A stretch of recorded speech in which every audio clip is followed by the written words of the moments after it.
কালকে ব্লগে তো দেখেছিলাম বরপক্ষরা কি কি ডালা এনেছিল।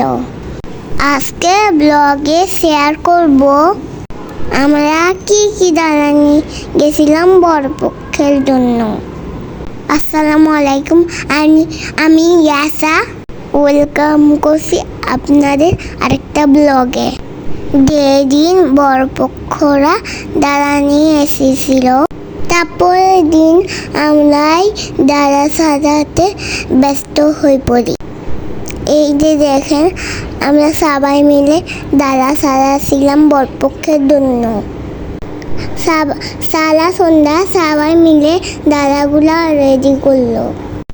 এরপর আমরা রাতে ডিনার করে একটু বিয়ে বাড়ি ঘুরে ঘুরে ডেকোরেশন দেখতে বের হলাম। চারপাশ এত সুন্দর করে ডেকোরেশন করা, মনে হচ্ছে কোনো রাতের বিয়ে খেতে এসেছি।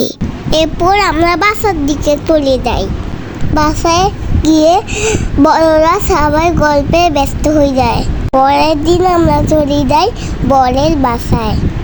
বরের বাসায় গিয়ে আমরা সবার সাথে দেখা করি।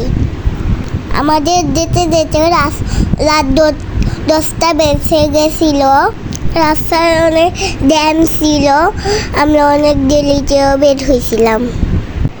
ওইখানে দিয়েও তাও আমরা একটু হালকা পাতলা নাস্তা করি। এই যে আমাদের ডালাগুলার ফাইনাল লুক হচ্ছে যে এইটা।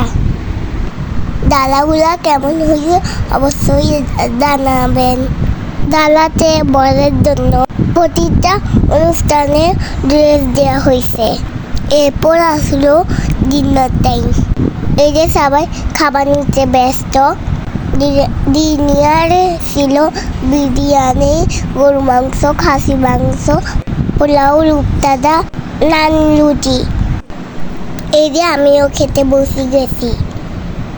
আমি একটা পিঙ্ক কালার সারাস কামিজ পরছিলাম, যেটা আমার দাদি আমাকে ঈদে দিয়েছে। খাবার শেষে সবাই কোক আর ডেজার্ট খেতে ব্যস্ত।